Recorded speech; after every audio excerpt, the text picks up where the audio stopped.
Hi everyone, Ray from loveyourrv.com, and so we've arrived at our summer hideout here on Vancouver Island. You can see our view, may be familiar with people who have watched us for years now. We're back in the exact same spot on the estuary here. So today I'm going to start my review on the Energizer generator. I kind of gave you a sneak peek in a previous video. It's the Energizer eZV3200P, so it's a 3200 max watt generator. The folks at Midland Power Company in Canada were kind enough to send me out a free sample to do a review, so thanks very much for them. And kind of a disclaimer up front on this review, I did get it for free. They're not sponsoring me or anything or paying me anything beyond that, and I can say whatever I want about it, but I just want to get that out of the way. I've decided to do this maybe in 2 or 3 parts. Today I'm just going to give you a look at the generator, go through its features, and we'll go through the initial setup. I've read through the manual, and there's a few things that have to be done to get it ready, and then we'll fire it up, and then in later episodes I'll do some demos of it, and we'll do some testing of it and see what it can do. Let's give you a look at it in size comparison to my old Champion here. This is my Champion 2000 watt generator you've seen me use for years, and you can see it's not much bigger than the Champion actually. I've got 2 of these which I stack one on top and another to get 4000 watts, but that's its peak wattage. It has a, when you stack them, it's only good for 3200 continuous. This one over here is good for 2800 watts of continuous duty, and it can handle peak wattage of 3200, so it should be able to start my air conditioner no problem and run pretty well everything in the RV. It also has a max output current of 23.3 amps, I think, so plenty of oomph to get the job done. So let's go through some of the features on it, and then I'll go through the initial setup. I've got to add oil to it and gas and get the air filter ready, and also hook up the battery before I can fire her up. So the unit arrived in this big cardboard box, and there's actually a cardboard box inside the cardboard box. When I opened it, I was happy to see designed in Canada.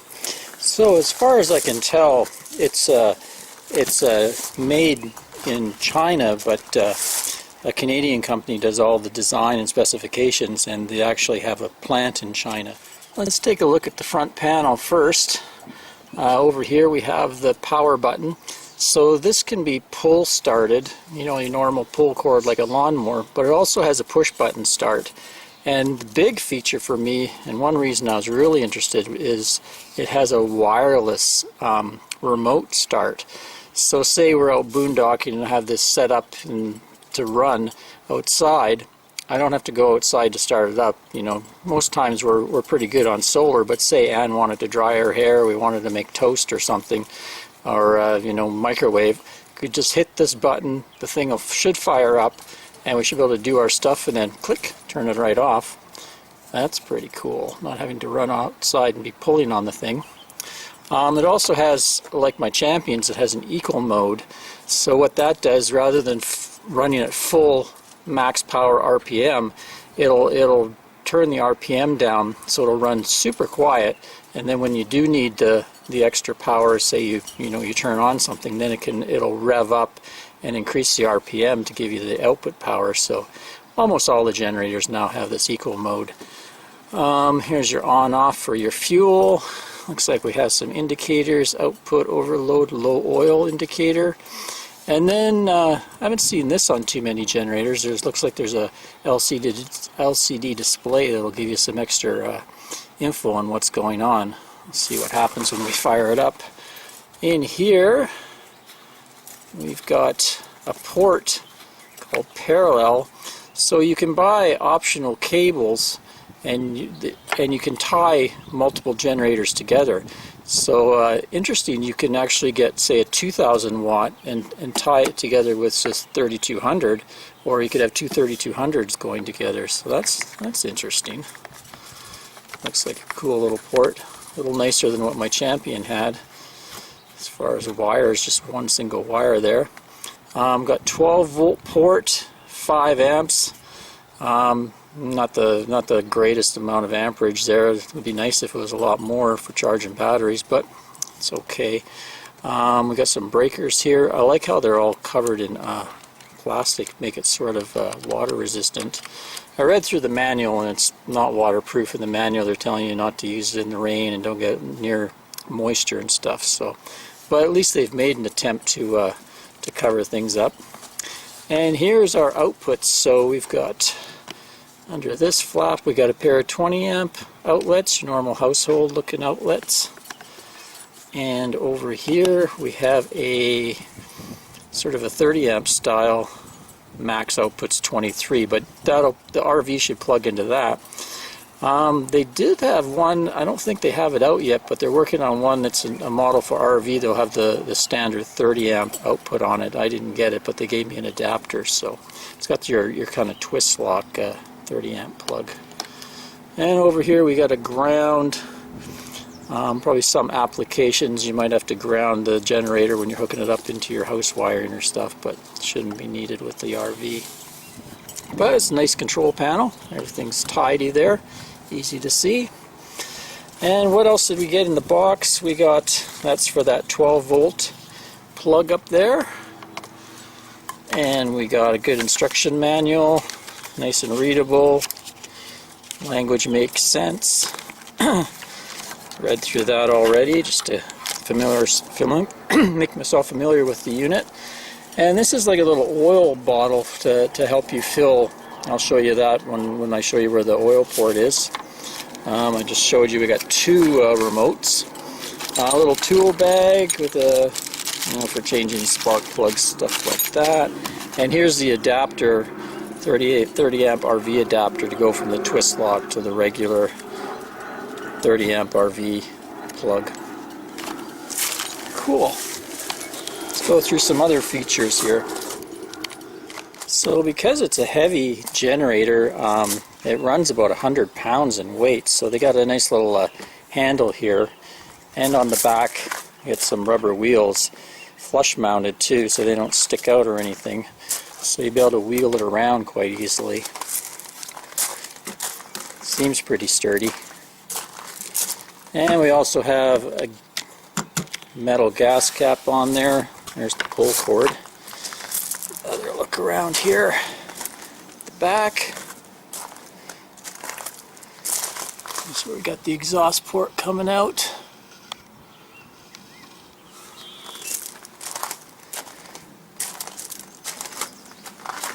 One feature they're touting is something called dual wave technology, and it's supposed to regulate both the current and the voltage.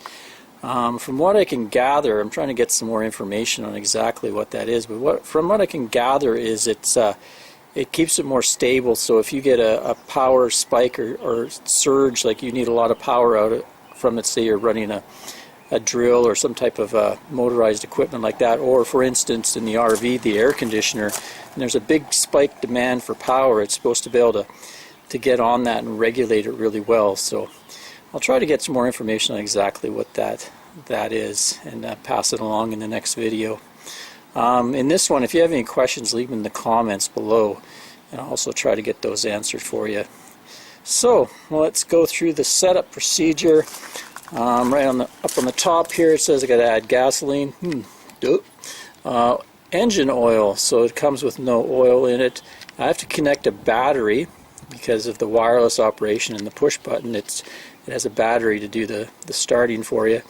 And didn't say on here, but in the manual it said to pull out a air filter and add some oil, like clean it and put oil, soak it with oil. So I'll show you where all that is and what panels are behind. So let's start with show you the gasoline area here.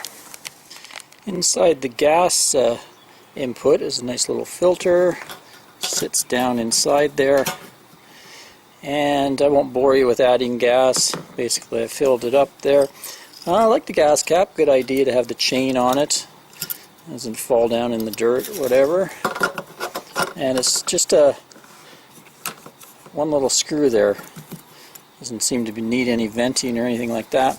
I noticed one thing is they say maximum percentage of ethanol in your gas is 10%, and in the manual it says you can cause damage if you use higher than a 10% grade of ethanol, and they want, I think, 92 octanes, so best to use the premium gas in this thing. And on top they have actually a little gas gauge. I don't know if you can see that a little closer. Just kind of a little float gas gauge, empty, full. That's all there is to it, to gassing it. So next we want to add engine oil, and that's behind this little panel here, so let me just pop that off and I'll show you that section. Here we go, 2 screws, and it pops up. Pops off. It's got a few clips down there, and you can see in there the orange twisty thing in here is where the oil goes. And this is also where you check the oil. It's like a little thing there, empty, full. I've already added the oil, but basically it goes in this little bottle because it's recessed back in there, which is one thing I didn't like. The oil fill port is quite recessed in there. That's why they have to give you this little thing with the nozzle on there so you can get the oil. It took 0.6 of a liter, so I had to fill this up 3 times to get her full.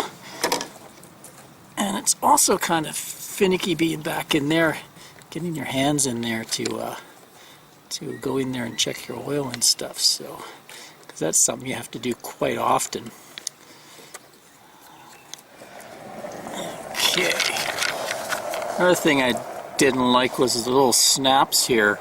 The way it's angled makes it a little finicky getting this door back on. I'm sure I'll end up snapping one of those off pretty quickly, because like I say, you got to get in there to check your oil quite often. But oh well.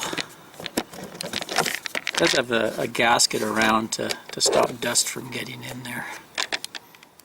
On the other side of the machine is where you access the air filter, and looks like the main part of the engine here.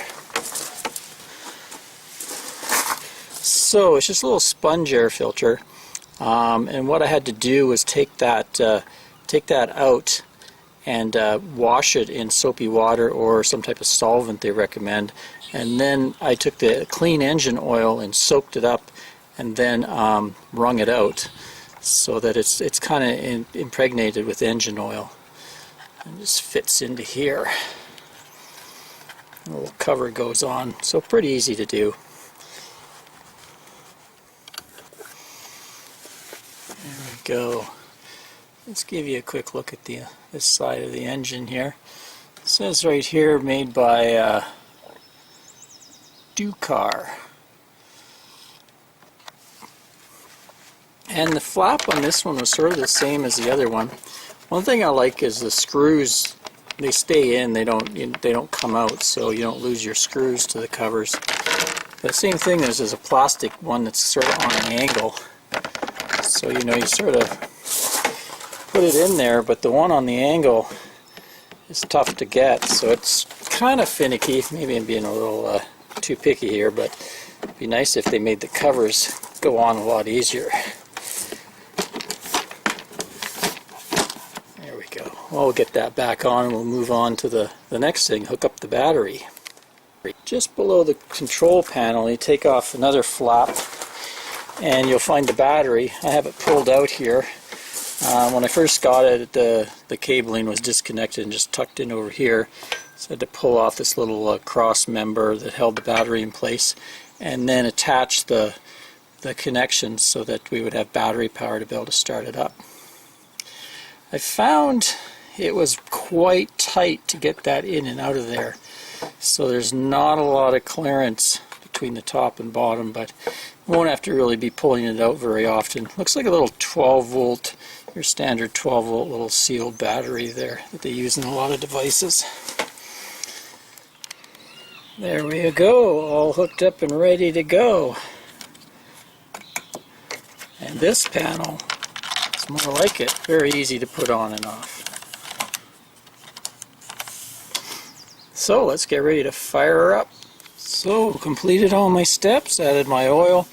They had different viscosities of oil. I went with 1030 weight. Gives me a certain temperature range. I'm never in really hot weather or really cold weather, so looked like a good one for me. Also I had some on hand from my last generator. And we got check fuel level, connect battery, and we prepared the air cleaner. So starting your generator, flick it to open or run position, and she should fire up. There we go. When I flicked that, I heard something inside kind of buzz. Yeah, I must activate the power. Let's go here to run mode. We should be able to just push this and get her to start. There we go.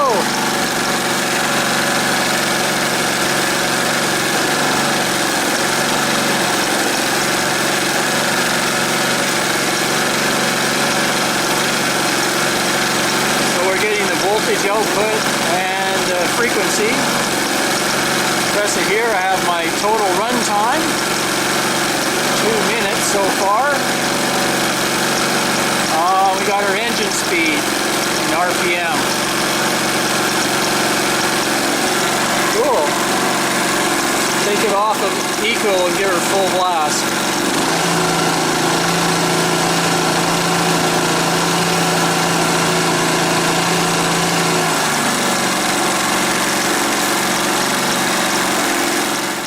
Okay, so she started up pretty easily there.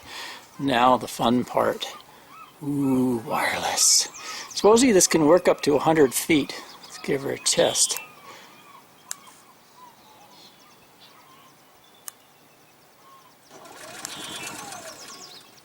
Oh, I see. You have to hold it down until it starts.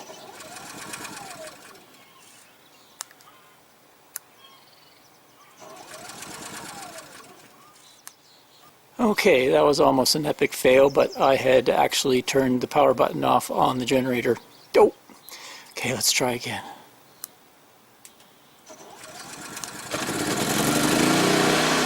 There we go!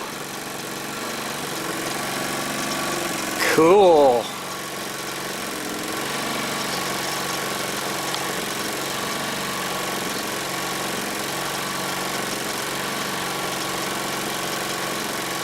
Well, that's not too bad.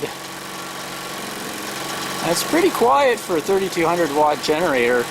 It's actually quieter than my 2000 watt Champion. I expected it to be a lot noisier, being it's a lot bigger motor in there. I think my Champion has like an 80, 85 or 87 cc motor. This has a 208 cc. Try to see if she goes off. Oh, that's too cool. That's going to be a killer feature for us. So there you go. There's a run through of some of the features of this new generator and a setup and a quick demo. Stay tuned. I'm going to play around with this and try it on all sorts of things on the rig. Definitely want to see it run the AC and see if it heats up or whatever. I'll go through a lot of, give this thing a good torture test for you so you get a good idea what it's all about. Till next time, Ray from LoveYourRV.com. Happy trails, folks.